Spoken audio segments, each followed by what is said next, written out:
বিদ্যাসাগর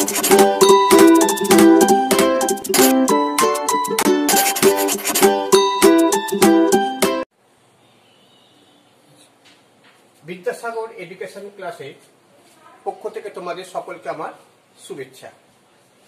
আজকে তোমাদের একটা ক্লাস করাবো ইংলিশের ক্লাস 8-এর। ক্লাসটা হচ্ছে আমাদের পড়াবো একটা কবিতা। কবিতার নাম হচ্ছে অটম। অটম মানে হচ্ছে শরৎকাল।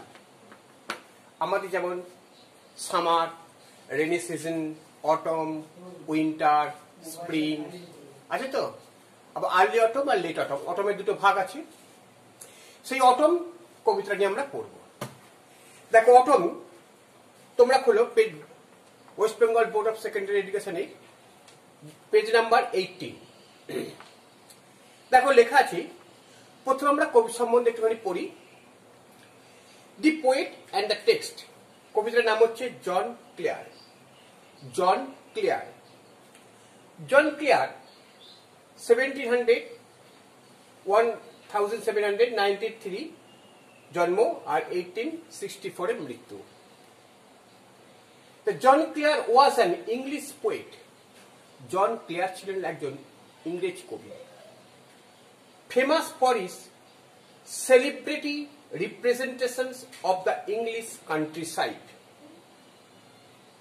বলছে ফেমাস মানে বিখ্যাত, for his celebrity representations of the English country মানে ইংল্যান্ডের গ্রামাঞ্চলের ছবি অর্থাৎ ওখানকার নিয়ে কবিতা লেখার জন্য তিনি বিখ্যাত হয়েছিলেন। And his lamentation of its disruption. এবং তিনি এখানে কি হচ্ছে, সেখানকার তিনি গ্রামাঞ্চলের যে ছবি সুন্দরভাবে ফুটিয়ে তুলেছিলেন। এবং and is lamentation of is disruption, অর্থাৎ তিনি যে সমস্ত ইংল্যান্ডের গ্রামের যে ছবিগুলো তিনি তৈরি করেছিলেন কবিতার মাধ্যমে, সেগুলো নষ্ট হয়ে যাওয়ার ফলে কি হচ্ছে, তিনি না ডিসরাপশন হয়েছিলেন, অর্থাৎ তিনি খুব দুঃখ পেয়েছিলেন, বিলাপ করেছিলেন যে তার ছবিগুলো নষ্ট হয়ে গেছে। সাম অফ হিজ নোটেবল কালেকশন। এরকম তার কিছু উল্লেখযোগ্য কালেকশন হচ্ছে, সংগ্রহ হচ্ছে কি অফ পোয়েট্রি কবিতার। আর first love, snowstorm, the village ministry, এগুলো হচ্ছে উল্লেখযোগ্য পোয়েট্রি। এন্ড আদার পোয়েমস আরো অনেক কবিতা আছে। The following poem presents a pale picture of the mellow beauty of autumn in the countryside. অর্থাৎ নিচের কবিতাটা একটা শরৎকালের একটা সুন্দর ছবি কবিতা তুলে ধরেছেন লেখক। As this season comes just before winter, মানে এই সিজনটা ঠিক উইন্টারের আগে আসে। আমরা জানি যে শরতের পর আছে শীতকাল, তাহলে বলছি as this season, যে সিজনটা comes just before the winter, ঠিক উইন্টারের আগে আসে, it is characterized by falling leaves, bare branches and strong winds. এবং এর বৈশিষ্ট্য হচ্ছে কি গাছের পাতাগুলো ঝরে যাওয়া, ডালপালা শুকনো হয়ে এবার বেয়ার খালি হয়ে যায়, হ্যাঁ, and strong wind এবং ঝোড়ো বাতাস। এই সময় দেবে শুষ্ক বাতাস বয়, তার ফলে গাছের দেবে পাতাগুলো সব ঝরে যায়, আবার বসন্তকালে নতুন করে পাতা জন্মায়। এই যে গ্রামাঞ্চল, এই যে অটমের যে পরিবেশটা, সেইটা কি কবি এখানে তুলে ধরেছেন। অত শরৎকালে কোন কোন জিনিসগুলো দেখা যায় সেটা কবিতার মাধ্যমে তিনি দেখিয়েছেন। দেখো, এবার আমরা কবিতাটা পড়ি। হ্যাঁ, বলছে, I love the fitful gust that shakes the casement all day, and from the mossy elm tree takes the faded leaves away, trailing them by the window pane with thousand others down the lane. I love the fitful gust that shakes, মানে কি I love, আমি ভালোবাসি, কি ভালোবাসি, the gust, the shake, অর্থাৎ দমকা বাতাস, অর্থাৎ দমকা বাতাসে কাঁপুনি, অর্থাৎ যখন কোন হঠাৎ করে মানে হাওয়া হয়, বাতাস দেয়, সেই দমকা বাতাসটাকে আমি খুব ভালোবাসি। হ্যাঁ, দ্যাট সেক্স, সেক্স মানে কি? নাড়া দেয়, যেটা নাড়া দেয়। দ্য কেসমেন্ট অল ডে, অর্থাৎ কেসমেন্ট মানে জানলা, অর্থাৎ সারাদিন ধরে জানলার উপর এই দমকা বাতাস এসে আঘাত দেয়, আমি সেটা খুব ভালোবাসি। And from the mossy elm tree takes, and from the mossy, mossy মানে শ্যাওলা, অর্থাৎ শ্যাওলা ভর্তি এলেম গাছগুলো, এলেম গাছ আছে, এটা বেশি ইংল্যান্ডের ওদিকে পাওয়া যায়। And from the mossy elm tree takes the faded leaves away, অর্থাৎ শ্যাওলা ভর্তি, শ্যাওলাপূর্ণ এলেম গাছগুলো তাদের পাতাগুলো তাদের গাছ থেকে ঝরে পড়ে যায়। Trailing them by the window pane, এবং তারা কি হচ্ছে? Window pane with 1000 others down in the lane, অর্থাৎ ঘুরপাক খাওয়া জানলার কাছে, অর্থাৎ ওই যে ঝরা পাতাগুলো ঝরে যাচ্ছে, ঝরা পাতাগুলো যে গাছ থেকে ঝরে যাচ্ছে, সেগুলোকে হচ্ছে দমকা বাতাসে সেগুলো ঘুরপাক খেতে খেতে ঘুরপাক খাচ্ছেন, এবং ঘুরপাক খেতে খেতে জানলার শার্সির কাছে, মানে জানলা কাঁচের কাছে, হ্যাঁ, সেগুলো সব ঘুরপাক খেতে খেতে কি হচ্ছে? With 1000 others down the lane, অর্থাৎ হাজার হাজার অন্যান্য জিনিসের সঙ্গে সেই গলি পথে সেগুলো চলে যাচ্ছে। অর্থাৎ যখন দমকা বাতাস যখন দেয়, তখন দেখবি অনেক কিছু পাতার সঙ্গে অনেক কিছু উড়ে চলে যায়, এবং সরু গলি দিয়ে তখন সেই মানে যে জিনিসগুলো, যেগুলো কাগজ টাগজ যা জিনিস, ডাল মানে পাতা, শুকনো পাতা সব দেখবি গলির মধ্যে দিয়ে চলে যাচ্ছে। ঠিক তেমনি এই পাতাগুলো ঠিক এই দমকা বাতাসে জানলার পাশ দিয়ে সরু গলির মধ্য দিয়ে এরকম হাজার হাজার অন্যান্য জিনিসের সঙ্গে সেটা উড়ে যায়। I love to see the shaking twigs, I love to sing, মানে আমি ভালোবাসি দেখতে, the shaking মানে নাড়ানো, twig, twig হচ্ছে কি পল্লব, অর্থাৎ আমি সেই পল্লব বা আমরা বলতে পারি ছোট ডাল, অর্থাৎ দেখবে দমকা যখন হাওয়া দেয় তখন দেখবে ডালগুলো নড়ে, তাহলে আমি ভালোবাসি সেই ডাল বা ছোট ছোট ডালগুলো বা পল্লব মানে পল্লবগুলো যখন নাড়ে। Dance till the shirt of evening, এটা কতক্ষণ নড়ে? প্রায় ইভিনিং, সন্ধ্যেবেলা, সন্ধ্যেবেলা পর্যন্ত, হ্যাঁ, এটা নড়ে যায়। দি স্প্যারো অন দ্য কটেজ রিক, অর্থাৎ স্প্যারো হচ্ছে চড়ুই পাখি। The cottage on the cottage, cottage মানে কুটির, রিক মানে ওপরতলা, অর্থাৎ ওপরতলায় কুটিরগুলি যখন হুস ক্রিক উড মেক বিলিভ, অর্থাৎ কুটির কটেজের যখন ওপরে চড়ুই পাখিগুলি যখন কিচিরমিচির করে, সে তখন কি করে? আমাদের ঘরে বিশ্বাস করতে দেয় যে এবার সে আসছে। That spring was just now flittering by in summer's lap with flowers to lie, অর্থাৎ বসন্ত এবার was just now এবার আসছে flittering by in summer's lap, গ্রীষ্মের কোলে with flowers to lie, গ্রীষ্মের কোলে ফুলের মানে গ্রীষ্মে ফুলের কোলে এবার সে আগমন ঘটছে, এটা বলছে। I love, এবার দেখো third প্যারাটা, I love to see the cottage smoke, আমি ভালোবাসি কটেজ স্মোক মানে কি? কুটিরের মধ্যে থেকে যে ধোঁয়াগুলো বেরোয়। I love to see the cottage smoke, আমি ভালোবাসি সেই কুটির থেকে যে ধোঁয়াগুলো বেরোয়। Curl upward through the naked trees, এবং ধোঁয়াগুলোকে হচ্ছে ওই naked tree মানে শীতকালে, শরৎকালে বা গাছগুলো সে ন্যাড়া হয়ে যায়, তো সেই ন্যাড়া মানে শুকনো গাছের ডালেতে বরাবর সেই ধোঁয়াগুলো ওপর দিকে উঠে যায়। দেখতে পাচ্ছ ছবিটা, হ্যাঁ, পুরো গাছের পাতা সব ঝরে গেছে, একটা পুরো নেকেড ট্রি।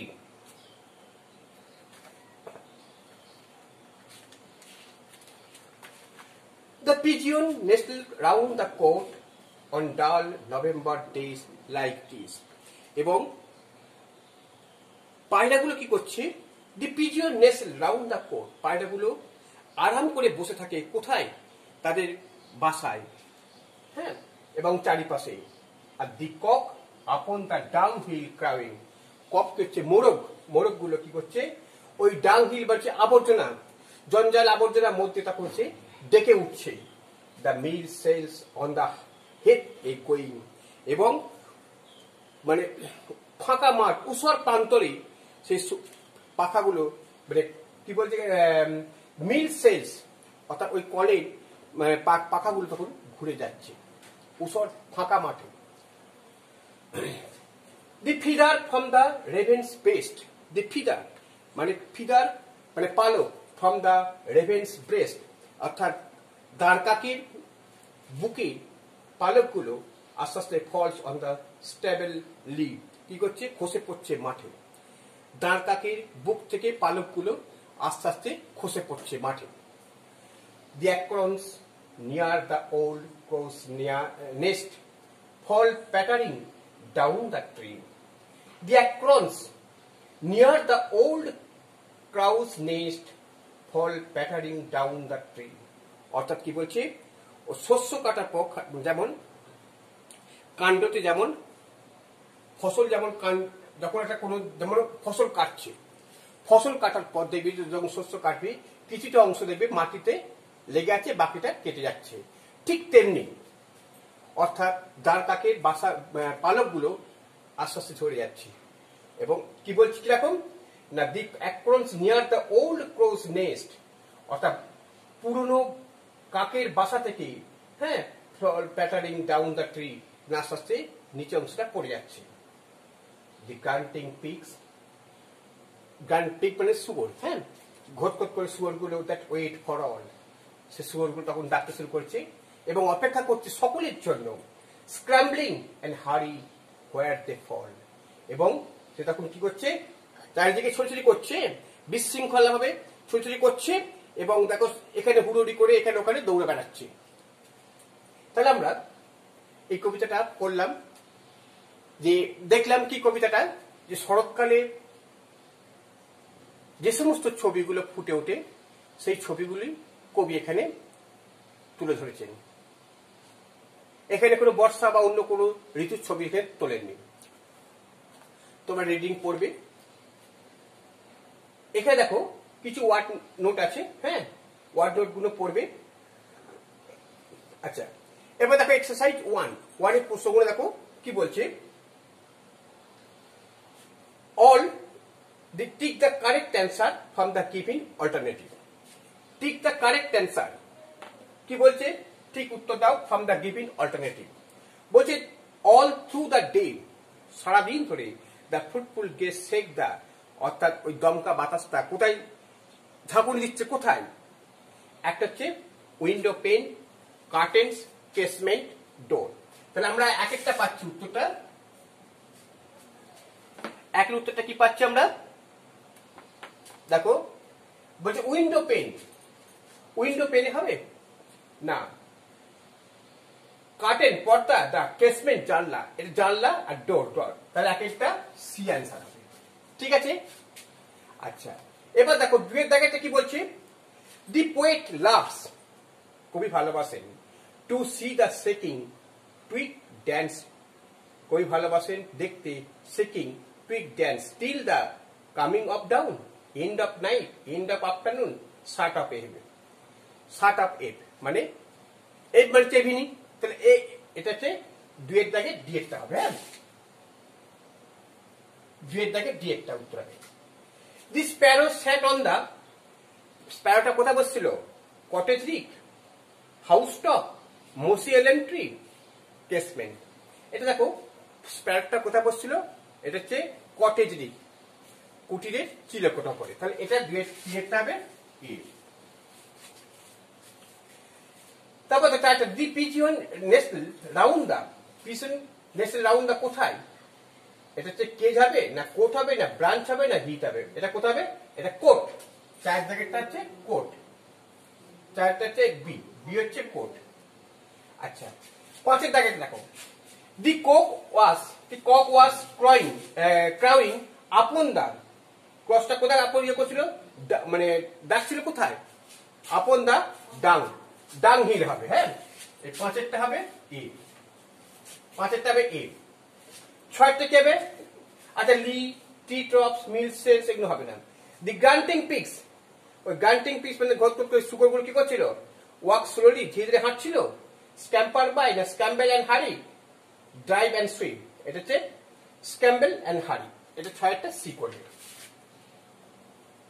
তাহলে আমরা একের দাগের প্রশ্নগুলো আমরা করে ফেললাম, হ্যাঁ। এবার দেখো আমরা চলে আসছি 3 নম্বর কোশ্চেনটা, এক্সারসাইজ 3 বলছে state whether the following sentence in active আর প্যাসিভ ভয়েস। দেখো অ্যাক্টিভ আর প্যাসিভ ভয়েসটা আমরা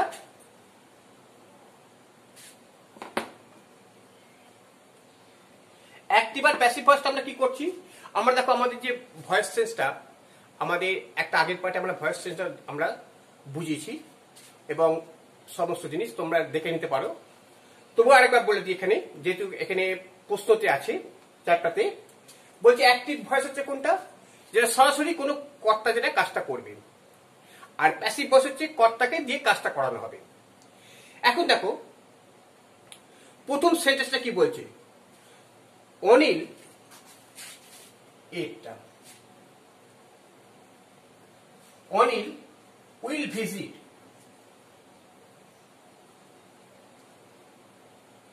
Anil will visit his grandmother.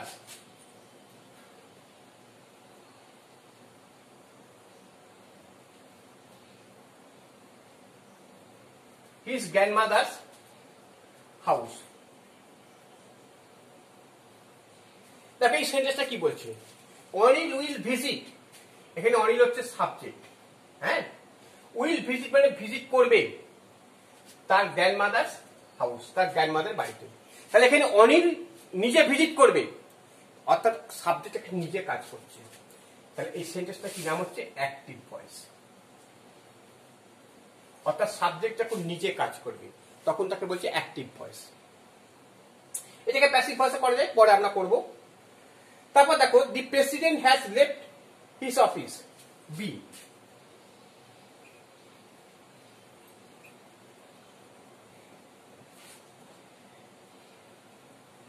The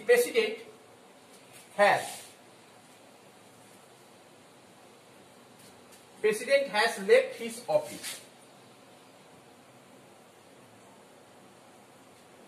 এটা দিয়েছে the president, দেখো প্রেসিডেন্ট এটা সাবজেক্ট, এটা verb, has left his office, হ্যাঁ, এটা হচ্ছে সে মানে প্রেসিডেন্ট তার অফিস ছেড়ে চলে গেছে, অর্থাৎ প্রেসিডেন্ট নিজে চলে গেছে।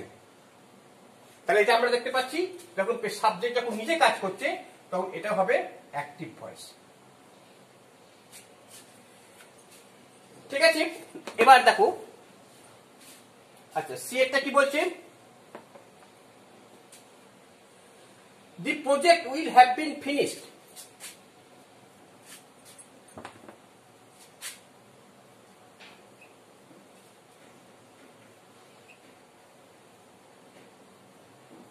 the project will have been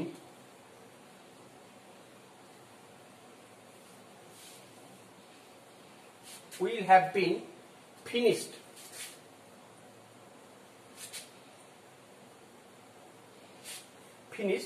by the students.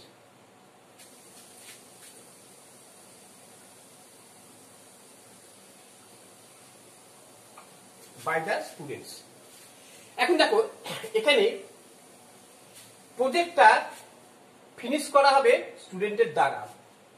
এখানে সাবজেক্ট কিন্তু প্রজেক্ট, সাবজেক্ট হচ্ছে প্রজেক্ট, হ্যাঁ, প্রজেক্ট তো নিজে নিজে করতে পারে না, এটা প্রজেক্ট হচ্ছে একটা প্রকল্প, সেই স্কুলের প্রজেক্ট হোক বা যে কোনো প্রজেক্টই হোক, যেহেতু স্টুডেন্ট বলেছে আমরা স্কুলের প্রজেক্ট, অর্থাৎ এই প্রজেক্টটা হ্যাঁ উইল হ্যাভ বিন ফিনিশড শেষ করা হবে বাই দ্য স্টুডেন্ট, ছাত্রদের দ্বারা। অর্থাৎ এই সাবজেক্টটা যখন নিজে কাজ করতে পারবে না, এই অবজেক্টের উপর ডিপেন্ডেন্ট, তখন এবং আর বাই যখন থাকবে তখন জানবে এটাকে প্যাসিভ ভয়েস করবে, এটা তখন কি হবে প্যাসিভ ভয়েস। ঠিক আছে, তাহলে দেখতে পাচ্ছেন সাবজেক্ট যদি নিজে কাজ করে তখন সেটা হবে অ্যাক্টিভ ভয়েস, আর সাবজেক্ট যখন নিজে কাজ করতে পারবে না, যখন অবজেক্টের উপর ডিপেন্ডেন্ট তখন সেটা হচ্ছে প্যাসিভ ভয়েস। তারপর দেখো Pramita leaves has been sanction by the school authority, এটা প্যাসিভ ভয়েস।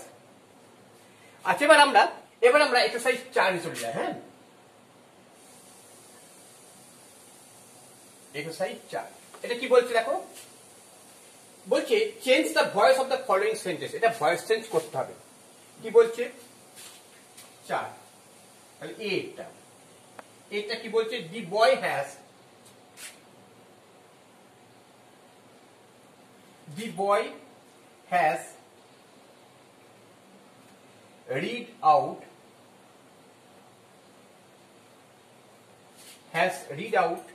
the letter.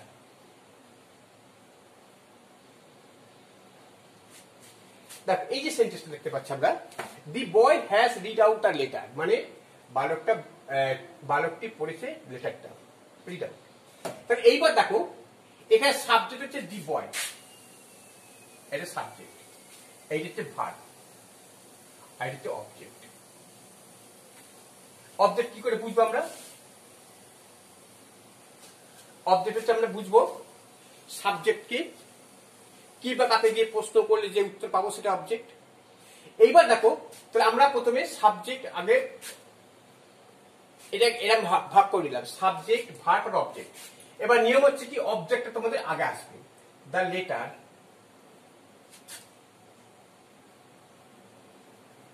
আগে নিয়ে নিলাম। এইবার যদি হ্যাজ থাকে তাহলে হ্যাজ বিন অথবা হ্যাভ বিন বসাবে। হ্যাজ থাকলে কি হবে? হ্যাভ বিন বা হ্যাজ বিন। তাহলে লেটার তাহলে হ্যাজ বিন করলাম, হ্যাজ বিন রিড আউট। তাহলে হ্যাভ বা হ্যাজ যখন থাকবে তখন হ্যাজ বিন বা হ্যাভ বিন বসবে। আচ্ছা হে হ্যাজ বিনটা কখন বসে আর হ্যাভ বিন কখন বসাবো? যখন দেখবে ফার্স্ট পার্সনে সিঙ্গুলার নাম্বারে হ্যাজ বিন। সিঙ্গুলার নাম্বার হলে আমরা কি বলে করি, দেখো সিঙ্গুলার নাম্বারে হ্যাজ বসবে, আর প্লুরালের ক্ষেত্রে কি হবে? প্লুরালের ক্ষেত্রে হ্যাভ। কিন্তু ব্যতিক্রম আছে, যেমন দেখো আই আর ইউ, এটা দেখো সিঙ্গুলার নাম্বার কিন্তু এটা সবসময় হ্যাভ বসাবে, এই দুটোতে সবসময় হ্যাভ বসবে। আর তাহলে সিঙ্গুলারের ক্ষেত্রে হ্যাজ আর প্লুরালের ক্ষেত্রে হ্যাভ বসবে। ঠিক আছে? এবার দেখো দি লেটার, এখানে দেখো দি বয় সাবজেক্ট সিঙ্গুলার ছিল, হ্যাজ বসেছে। এবার দি লেটার তাহলে হ্যাজ বিন বসাবো, দি লেটার হ্যাজ বিন, তাহলে the letter has been read out. এবার কি হবে? এবার এটা বাই যোগ করবো, হ্যাঁ, by the boy, by the বয়। ঠিক আছে? এবার দেখো বিয়েটা কি? আই শ্যাল হ্যাভ,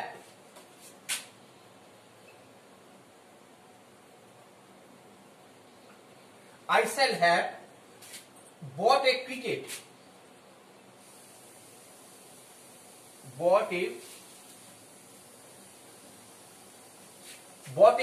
bat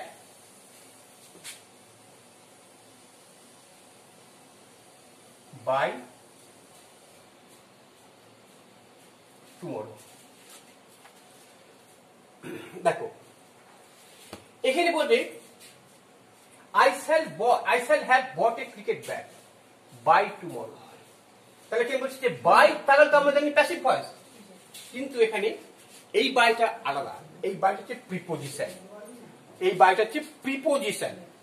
অর্থাৎ আমি একটা ক্রিকেট ব্যাট কিনবো বাই টুমোরো, মানে বাই আগামীকালের মধ্যে, আমরা একটা ক্রিকেট ব্যাট কিনবো। এই যে যেমন আমরা যখন প্রিপোজিশন যোগ করি, যেমন at 4 PM, দেখো at 4 PM মানে 4টে। কিন্তু যদি বলি by the 4 PM মানে 4টের মধ্যে, এই at 4 PM মানে একবার পুরো 4টে, তখন এক হচ্ছে। কিন্তু by 4 PM মানে কি 4টের মধ্যে, 3টে হতে পারে, 2টো হতে পারে, 1টা হতে পারে, আবার 4টে হতে পারে।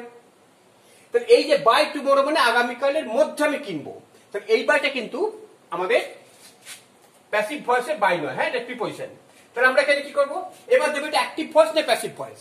তাহলে আই শ্যাল হ্যাভ আছে, আই শ্যাল হ্যাভ এ, তাহলে এই যে সাবজেক্ট, দেখো এটা সাবজেক্ট, ভার্ব কোনটা? Shall have bought, I shall have bought, এই যে পুরো টোটালটা ভার্ব, হ্যাঁ। এবং অবজেক্ট কোনটা? এ ক্রিকেট ব্যাট, এইটা অবজেক্ট, এইটা অবজেক্ট। এইবার দেখো আই শ্যাল হ্যাভ বট, এই যে ভার্ব, এই ভার্বটা যখন আমরা, ভার্বটা অনেক ভাগ আছে, ভার্ব হচ্ছে এটা মেন ভার্ব, প্রিন্সিপাল ভার্ব। তো এখানে মেইন ভার্ব হচ্ছে এই প্রিন্সিপাল ভার্ব হচ্ছে এইটা, আর হচ্ছে অক্সিলারি ভার্ব, আর এটা হেল্পিং, এইটা অক্সিলারি হেল্পিং বা হেল্পিং ভার্ব, এটা অক্সিলারি বা হেল্পিং ভার্ব। আমরা পরে যখন ভার্ব সম্বন্ধে ডিটেইলস আলোচনা করব তখন বলে দেবো। তাহলে দেখতে পাচ্ছি এই যে সাবজেক্ট, এই টোটালটা ভার্ব আর এটা অবজেক্ট। তাহলে আমরা অবজেক্ট আগে নিয়েছি, তাহলে এ ক্রিকেট ব্যাট, এ ক্রিকেট ব্যাট। হ্যাঁ, এবার কি আছে, এ ক্রিকেট ব্যাট স্যার, তাহলে will have bin,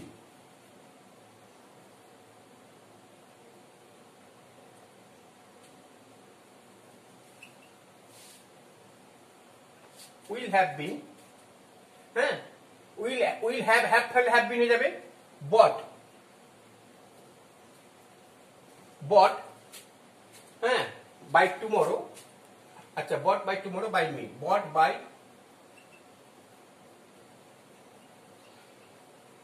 tomorrow by me. এই বাইটা হচ্ছে কি সময়ের জন্য, আর এটা হচ্ছে বাই প্যাসিভ ভয়েস করার জন্য। ঠিক আছে, তাহলে আমরা এ আর বিটা করলাম। এবার দেখো এখানে Sohini friends had organised a picnic. তোমরা Sohini's friend organised a picnic.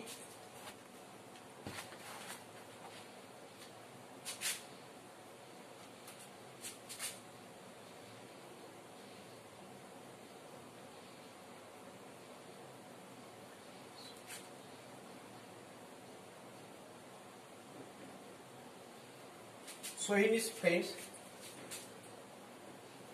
had organized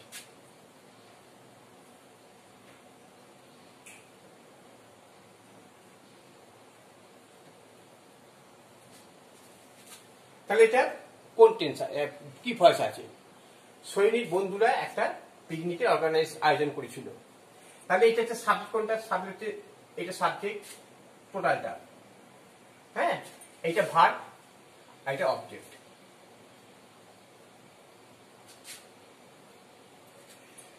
তাহলে এবার দেখো আমরা এটা প্যাসিভ ভয়েস পাচ্ছি আমরা। তাহলে এ পিকনিক চলে আসবে আগে, এ পিকনিক। তাহলে হ্যাড থাকলে যাবে হ্যাড বিন অর্গানাইজড,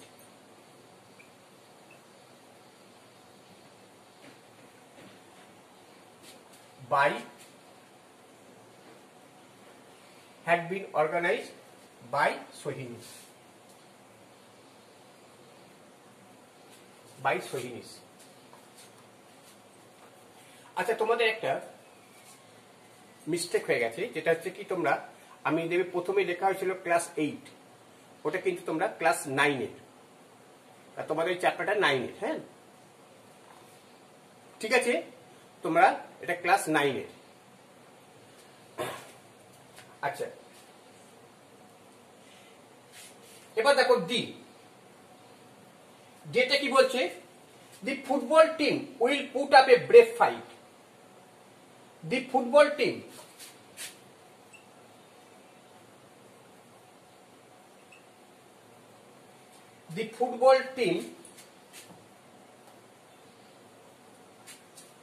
will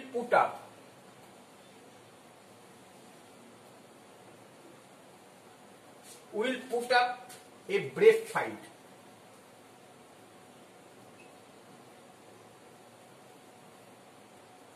তাহলে দি ফুটবল টিমটা সাবজেক্ট, উইল পুট আপ এটা ভার্ব, আর এ will put up a brave fight. তাহলে কি হবে, এটা সাহসী যুদ্ধ। তাহলে এ ব্রেভ ফাইট আগে নিয়ে এসো, এ brave fight,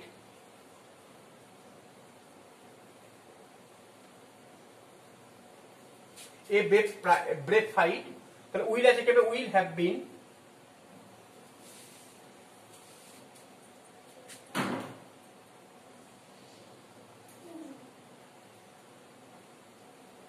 will have been put up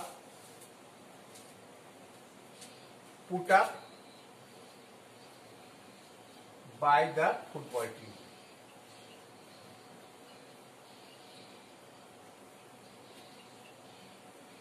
তাহলে এটা হয়ে গেল আমাদের প্যাসিভ ভয়েস গুলো।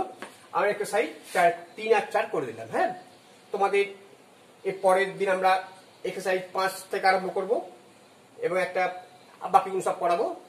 হ্যাঁ, তোমরা এগুলো ভালো করে দেখবে এবং অবশ্যই তোমরা বুঝবে এবং বারবার করে রিপিট করবে, পড়বে এবং তোমাদের কেমন লাগছে অবশ্যই তোমরা কমেন্ট বক্সে লিখে জানাবে।